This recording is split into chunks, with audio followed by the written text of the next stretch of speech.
믿기 어려우시겠지만 제가 또래로 치면 여기에 들어갑니다. 9에서 12 중에 어딘지는 말씀 안 드리겠습니다. 어쨌든 여기 들어갑니다. 그래서 제가 올해 헌신예배 설교를 몇 번째 했지만 오늘은 좀 평소보다 마음이 좀 편한 것 같아요. 저 혼자 내적 친밀감 같은 게 있습니다. 네, 감사합니다. 제가 전도사 시절에요, 처음으로 이렇게 사역을 나갔던 교회에서 어떤 집사님께서 저를 찾아오셔서 이런 얘기를 하시더라고요. 그분이 이제 주일만 주로 이렇게 교회로 오시는 분이셨는데, 전사님, 제가 신앙생활 하면서 다른 거는 얼마든지 다 열심히 할 수 있는데 새벽에 교회 나오는 거 그렇게 힘들더라고요. 그래도 제가 아침에 이 집에서 일어나서 집에서는 꼭 기도하고 출근합니다, 이런 얘기를 하시더라고요. 제가 뭐라고 답했을까요? 눈앞에서 그렇게 이야기하시는데 다르게 이야기하기도 어려워서 잘하고 계시네요, 그렇게라도 꼭 해주세요, 계속 열심히 하세요 라고 말한 적이 있습니다. 꼭 저하고 얘기했던 그분에게만 해당되는 얘기가 아니라요, 얼마든지 집에서 혼자 할 수 있는데 시간을 정해 교회에 나와서 뭘 한다 하는 것은요, 쉬운 일이 아닙니다. 앞서 말씀드렸던 새벽 기도만 그런 게 아니고요, 금요일에 철야 기도회나 지금 같은 주일 오후도 마찬가지라 할 텐데요, 세상에 많은 사람들이 휴일이라고 편히 쉬고 있거나 신나게 즐기고 있을 이 시간에 저와 여러분은 왜 이 자리에 모이고 있는 걸까요? 여러분은 왜 이 시간까지 교회에 나와 계신가요? 사실 저희가 몇 년 전에 코로나를 겪으면서 경험해 봤던 것처럼요, 예배라는 것이 꼭 한 자리에 다 모여야만 하나님께서 받으시는 것이 아니란 사실을 우리가 다 경험했음에도 불구하고 말이죠. 하나님은 믿는데 교회에는 안 나가는 사람들을 가리키는 표현인 가나안 성도라는 말이 이제는 낯설거나 특별한 말이 아니기도 하고요, 비공식적인 통계에 의하면 전국의 가나안 성도가 230만 명 이상이 된다고 추산하고 있다고 합니다. 기독교인이 1000만 명 미만으로 떨어졌다고 하는 요즘에 쉽게 말하면 하나님을 믿는다고 하는 사람들 중 4명 중에 1명은 실제로 교회에는 출석하지 않고 있다는 것인데요, 그렇게 신앙을 가지면서도 교회에는 가지 않는 것이 더 이상 이상하거나 특별한 일로 여겨지지 않는 요즘 같은 때 왜 여러분은 이렇게까지 열심히 교회에 나와 계신 건가요? 오늘 우리가 특별히 9에서 12여 전도의 헌신예배로 모였는데요, 보시면 아시겠지만 여기 앉아 계신 분들이요, 교회 안에서 최소한 2개 혹은 3개, 어떤 분은 그 이상으로 많은 일들을 섬기고 계십니다. 이분들이 안 계시면 우리 교회가 다 돌아가기나 할까 싶기도 하고요, 사실 많은 교회들이 그렇듯 점차 노령화되어 가고 있는 우리 신일교회가 그럼에도 불구하고 이분들이 계셔서 미래가 마냥 어둡지만은 않다 싶기도 한데요, 주일에 한 번 교회에 나오는 것만 해도 대단하다 싶을 이 시대에 대체 왜 이분들은 이렇게 시간을 내어 교회를 찾고 그 안에서 힘을 들여 여러 가지 모양으로 섬기기까지 하시는 걸까요? 제가 이런 질문들과 함께 오늘 말씀을 시작하는 것은 오늘 말씀을 통해 교회 공동체의 참된 의미가 무엇인지 함께 생각해 보고자 함인데요, 혼자서도 얼마든지 신앙생활 잘할 수 있는데 왜 우리는 이렇게 교회로, 공동체로 모여서 예배하고 또 여러 가지 모양으로 봉사해야 하는지, 교회 공동체가 가지는 의미와 그러한 교회 공동체 안에서 우리의 삶은 어떠해야 하는지 오늘 말씀을 통해 살펴보고자 합니다. 그렇다면 교회란 어떤 곳이냐, 그것에 대해 오늘 본문은 무엇이라 말씀하고 있느냐? 교회는 하나님의 성전이라고 말합니다. 오늘 본문 16절 말씀에 보시면 사도 바울은 고린도 교회를 향해 너희가 하나님의 성전이요 하나님의 성령이 너희 안에 계신다 라고 말씀하는데요, 이 말씀은 우리에게 익숙한 고린도전서 6장 19절 말씀, 너희 몸은 너희가 하나님께로부터 받은 바 너희 가운데 계신 성령의 전인 줄을 알지 못하느냐 하는 말과는 조금 다릅니다. 고린도전서 6장 말씀이 성도 개개인의 성전됨을 이야기하고 있는 것이라면 오늘 말씀에서의 너희라는 이 표현은 고린도 교회 성도 개개인이 아닌 고린도 교회 공동체, 즉 교회 그 자체를 가리키고 있기 때문이죠. 고린도 교회 공동체 전체를 가리켜 하나님의 성전, 성령이 거하시는 곳이라 부르고 있다는 것입니다. 그렇다면 여러분, 성전은 어떤 곳일까요? 우리가 여러 가지로 그것을 이야기할 수 있겠지만 크게 두 가지를 들 수 있는데요, 그걸 살펴보면 먼저 성전은 어떤 곳이냐? 하나님이 거하시던 곳입니다. 그것을 알려주는 몇 가지 말씀을 좀 살펴보면요, 사무엘하 7장 5절 말씀에 하나님께서 다윗에게 나타나셔서 성전을 건축할 것에 대해 말씀하시면서 성전을 가리켜 내가 살 집이라고 말씀하시고요, 열왕기상 8장 13절 말씀에서는 성전을 완성한 솔로몬이 또 그곳을 가리켜 주께서 영원히 계실 처소라고 합니다. 이어지는 열왕기상 9장 3절 말씀에서는 하나님께서 솔로몬에게 내가 건축한 이 성전을 거룩하게 구별하여 내 이름을 영원히 그곳에 두며 내 눈길과 내 마음이 항상 거기에 있으리니 라고 말씀하시고요, 다윗은 시편 11편에서 여호와께서는 그의 성전에 계시고 65편에서는 성전을 가리켜 주의 집이라고 부르기도 합니다. 이처럼 성경 곳곳에서 성전은 하나님이 거하시는 곳이라는 의미를 가지는데요, 그러한 배경 위에서 사도 바울은 고린도 교회를 향해 너희가 하나님의 성전이다 라고 부르며 하나님의 성령이 지금 너희 안에 계신다 라고 말씀하고 있는 것입니다. 여러분, 교회가 어떤 곳이라고요? 하나님이 거하시는 하나님의 성전입니다. 성령님께서 함께 하시는 곳이고요, 쉽게 말하면 하나님께서 이 교회 안에 계신다는 것입니다. 우리가 시간을 들이고 수고를 들여가며 이곳에 모여야 하고 이 공동체를 계속해서 아름답게 만들어가야 하는 것, 바로 하나님께서 여기 계시기 때문이죠. 물론 이 말이요, 그렇다면 이 교회 밖에는 하나님이 안 계시다는 거냐, 교회에만 하나님이 계시냐 하는 것은 아니지만요, 그만큼 교회라는 공동체가 하나님께서 특별히 택하시고 당신의 이름을 그 안에 담아두신 중요한 공동체, 귀한 공동체라는 것이죠. 더불어 성전은 하나님의 백성이 하나님과 만나는 장소이기도 한데요, 여러분, 건물을 지을 때는요, 어떤 건물은 그냥 짓는 것이 아니라 특정한 모티브를 가지고 그것을 그 안에 담아서 짓는 경우가 있는데요, 제가 사진을 좀 보여드리면, 보시는 사진 가장 왼쪽 아래에 있는 사진은요, 한 명품 회사가 우리나라에 새로 문을 연 전시장의 사진입니다. 잘 보이실지 모르겠지만 한국의 새 학을 모티브로 해서 지었다고 합니다.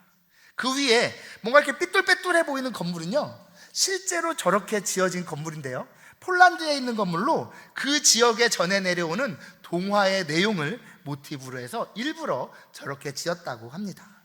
오른쪽에 있는 사진은 아마 직접 가보신 분도 계실 텐데요, 제주도에 있는 방주교회입니다. 방주가 물에 떠 있는 것처럼 보이게 하기 위해 교회 앞에 호수를 만들어 둔 모습입니다. 이처럼 많은 건물들이요, 특정한 모티브를 가지고 그것을 담아내고자 하는데요, 성전도요, 지어질 때 아무런 배경 없이 그냥 지었던 것이 아니라 그 성전을 통해 구현해내고자 했던 뚜렷한 모티브가 하나 있었습니다. 바로 하나님께서 창조하신 에덴 동산이었죠. 원래 에덴 동산 자체가요, 하나님께서 당신의 백성을 만나시기 위한 장소로 지은 것이었고요, 사람의 범죄로 인해 사람들이 에덴 동산에서 쫓겨난 이후에는 하나님께 예배하기 위해 지었던 제단들, 모세가 광야에서 만들었던 성막들이 그 역할을 대신하게 됩니다. 그리고 이후에 솔로몬에 의해 처음으로 건물로서의 성전의 형태가 지어지게 되었을 때 성전은 그 에덴 동산의 모습을 담고자 했던 것이죠. 실제로 성전이나 성막을 보면요, 살구꽃, 살구나무 장식들이 많이 등장하는 것을 볼 수 있는데요, 그것은 유대인들이 살구나무를 에덴 동산의 생명나무와 가장 가까운 것으로 생각했기 때문이고요, 또 물을 가득 담아두는 기구를 성전 안에 만들어둔다거나 여러 보석으로 성전을 장식하기도 했는데요, 이건 역시 에덴 동산 주위로 흐르던 넉넉한 강물, 그리고 그 주변에 가득했던 보석을 상징하는 것이기도 합니다. 더불어 성막이나 성전은 동일하게 그 입구를 반드시 동쪽으로 두어야 했는데요, 왜 그랬느냐? 아담과 하와가 에덴 동산에서 쫓겨났던 방향이 동쪽이었기 때문에 동쪽 문을 통해 성전이나 성막으로 들어가면서 다시금 원래 에덴 동산으로 돌아가고자 하는 그러한 열망을 담아 둔 것이었죠. 이 모든 것들은 이스라엘 백성들이 성전을 통해 이루고자 했던 것이 에덴 동산의 회복임을 알게 하는데요, 앞서 말씀드렸던 것처럼 에덴 동산은 어떤 곳이냐? 바로 하나님께서 직접 찾아오셔서 당신의 백성들을 만나 주시는 곳이었습니다. 그래서 열왕기상 8장 말씀을 보시면 솔로몬이 성전을 다 짓고 나서 하나님께 기도를 드리는데요, 그 기도의 많은 분량을 차지하는 내용이 무엇이냐? 바로 누구든 이 성전에 나와 하나님께 기도하면 하나님께서 만나주시고 그 기도를 들어달라는 내용입니다. 성전에서 솔로몬이 그렇게 기도했을 때 실제로 하나님께서 나타나셔서 솔로몬을 만나 주기도 하시죠. 이처럼 이스라엘 백성들에게 있어서 성전은요, 하나님을 만날 수 있는 장소, 하나님을 만나는 장소였고요, 그런 의미에서 사도 바울 역시 오늘 말씀을 통해 교회는 그렇게 하나님께서 당신의 백성을 만나시는 장소라고 말씀하고 있는 것이죠. 사랑하는 성도 여러분, 우리 신일교회 공동체도 마찬가지입니다. 하나님께서는 이 신일교회 공동체를 통해 우리가 하나님께 나아가기를 기뻐하시고요, 그렇게 나온 우리를 만나주시고 그렇게 우리와 교제하기를 기뻐하십니다. 저와 여러분이 교회를 성전이라고 한다면 그것은 하나님의 백성된 저와 여러분이 모여있는 이곳에 하나님께서 함께 하시기 때문이고요, 하나님께서 이 교회 공동체를 통해 우리를 만나주시기 때문입니다. 그렇게 정말로 저와 여러분이 교회를 성전으로 인정한다면 우리는 이곳으로 나아올 때마다 하나님의 임재에 대한 기대, 하나님과의 만남에 대한 기대가 없을 수 없고요, 돌아갈 때에는 그러한 하나님과의 만남을 통한 기쁨과 감격이 넘쳐나지 않을 수 없는 것이죠. 그렇다면 여러분은 지금 교회 생활 가운데 얼마나 하나님을 경험하고 계십니까? 정말 이곳이 하나님께서 거하시는 곳이라고 얼마나 생각하고 계시나요? 여러분은 교회 생활을 통해 얼마나 하나님을 만나고 하나님과 교제하기를 원하시나요? 이곳으로 나올 때마다 하나님과의 만남에 대한 기대를 가지고 계신가요? 우리가 정말로 여기가 하나님이 거하시는 곳임을 생각한다면 이 교회 공동체를 통해 우리가 하나님을 만나고 하나님과 교제하기를 원한다면 우리가 드리는 모든 예배, 우리가 드리는 모든 찬양, 모든 기도, 모든 시간들이 우리에게 정말 귀하고 소중한 것이 되지 않을까요? 9에서 12 여전도회를 포함해 우리의 모든 모임 가운데 하나님께서 함께하고 계신다는 것을 인정한다면 우리는 정말 진심으로 그리고 열심으로 우리에게 주어진 공동체 그 안의 지체들을 사랑하고 섬길 수밖에 없지 않을까요? 그렇게 하나님께서 우리에게 주신 이 교회, 이 공동체의 참된 의미가 무엇인지 바로 알아 교회를 통해 우리에게 주시는 풍성한 은혜를 넘치도록 누리시는 저와 여러분들이 다 되시기를 소망합니다. 다음으로요, 우리가 지금 교회가 성전이라고 했다면요, 그 말은 지금의 교회 역시 이전의 성전이 그랬던 것처럼 거룩하게 지켜가야 함을 의미하기도 합니다. 오늘 보면 17절 말씀에 누구든지 하나님의 성전을 더럽히면 하나님이 그 사람을 멸하시리라. 하나님의 성전은 거룩하니 너희도 그러하니라 라고 하시는 것처럼요, 하나님께서 당신의 거룩함을 지키시기 위해 성전과 그 성전을 이어받은 교회 공동체를 친히 거룩하게 지켜가시고 계신다는 것입니다. 사도 바울은요, 이어지는 18절에서 20절 말씀을 통해 과연 그러한 교회 공동체의 거룩함을 훼손하는 것은 무엇인지, 그리고 그렇게 교회 공동체를 훼손하는 사람에게 주시는 하나님의 태도가 무엇인지를 이야기하는데요, 우리 18절 말씀을 함께 한번 읽어볼까요? 오늘 본문 18절입니다. 시작.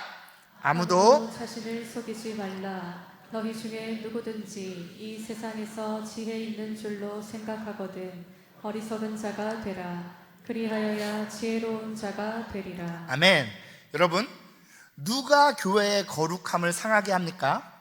바로 스스로 지혜 있다고 생각하며 자신을 속이는 사람입니다. 놀라운 하나님의 지혜를 사람의 생각, 세상의 지혜로 이해하고 받아들이려 하는 것, 그렇게 하나님의 지혜를 자기 생각대로 받아들이고는 마치 그것이 진짜 하나님의 지혜인 양 착각하는 것, 그렇게 착각해놓고는 마치 자신이 하나님의 지혜를 잘 알고 있는 것처럼 스스로 속이는 것, 이러한 생각들이 교회 공동체의 거룩함을 훼손한다는 것입니다.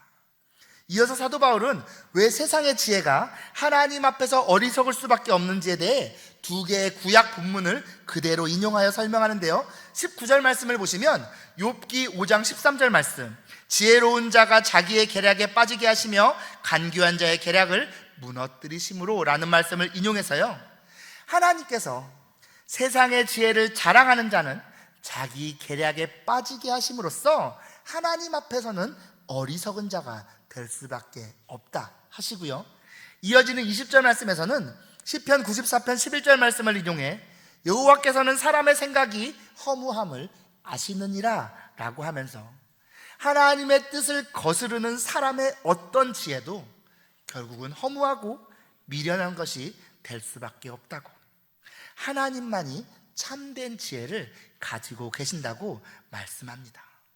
이 모든 말들은요, 적어도 이 교회 공동체 안에서만큼은 자신이 세상에서 가졌던 생각, 기준, 죄 안에서의 옛 자아로서 가졌던 그 모든 것들을 다 어리석게 여길 수 있어야 함을 의미합니다.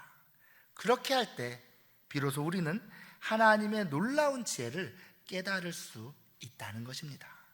이러한 사실을 일찍이 깨달았던 사도 바울은 빌립보서 3장 7절에서 말씀을 통해 다음과 같이 이야기하는데요, 여기도 우리 함께 읽어볼까요? 시작.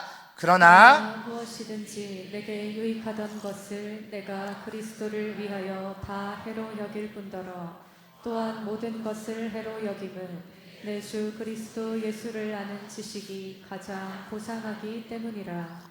누구든지 내가 그를 위하여 모든 것을 잃어버리고 배설물로 여김은 그리스도를 얻고 그 안에서 발견되려 함이니. 아멘. 세상의 기준대로라면 그 누구라도 부러워할 수밖에 없는 모든 것을 가졌던 사도 바울이지만요, 그리스도를 통해 그 하나님의 지혜를 알고 보니 이전에 자신이 가지고 있던 그 모든 것들은 다 배설물, 자신에게 해가 될 뿐인 것이다라는 것입니다. 이 중에 군대를 다녀오신 분들은 잘 아시겠지만요, 사회에서 아무리 공부를 잘하고 많은 교육을 받고 왔다 한들 군대에 이등병으로 딱 들어가게 되면 어떻게 되느냐? 말 그대로 바보가 됩니다. 실제로 아무것도 몰라서 바보가 되기도 하지만요, 설령 좀 알 것 같아도 바보처럼 그냥 있는 게 모두를 도와주는 것이기도 합니다. 잘 모르면서 아는 것처럼 나서는 순간 사고가 나기 마련이죠. 마찬가지로요, 교회 역시 세상의 기준, 세상의 가치로 바라보려 하지 않고 하나님 안에서의 새로운 기준, 새로운 생각을 가질 수 있어야 하는데요, 그래서 사도 바울은 이어지는 21절 말씀에서 뭐라고 하느냐? 사람을 자랑하지 말라고도 합니다. 나는 바울파다, 나는 아볼로파다, 이런 것을 자랑하지 말고 내가 재물을 얼마나 가졌는지, 내가 얼마나 큰 명예를 가졌는지를 자랑하지 말고 방언이나 예언 같은 은사를 가지고 있다고 자랑하지 말라는 것입니다. 왜냐? 우리가 예수 그리스도 안에서 하나님의 지혜를 깨달을 때야 그 모든 것들은 이미 우리에게 속한 것이 되기 때문입니다. 우리가 십자가의 그리스도를 바르게 알고 믿는다면 이전에 가졌던 세상의 것들, 세상의 지혜는 모두 다 배설물처럼 여겨질 뿐이고요. 그렇게 하나님의 지혜에 우리가 모든 것을 맡길 때 23절 말씀대로 우리는 그리스도의 것이요 그리스도는 하나님의 것이 되는 것이죠. 사랑하는 성도 여러분, 하나님께서 세우신 교회 공동체는요 너무나도 거룩한 곳으로서 하나님께서 친히 이곳의 거룩함을 지켜 가십니다. 그러한 교회 공동체를 더럽히는 것이 무엇입니까? 하나님의 지혜와 대비되는 사람의 생각이고요, 거기서 나오는 사람의 착각이죠. 저와 여러분이 진정으로 이 교회 공동체를 성전으로 거룩한 곳으로 인정한다면 우리는 그 안에 어떻게든 우리의 생각을 심으려 하거나 우리의 생각으로 이곳을 이끌어가려는 생각을 버릴 수 있어야 합니다.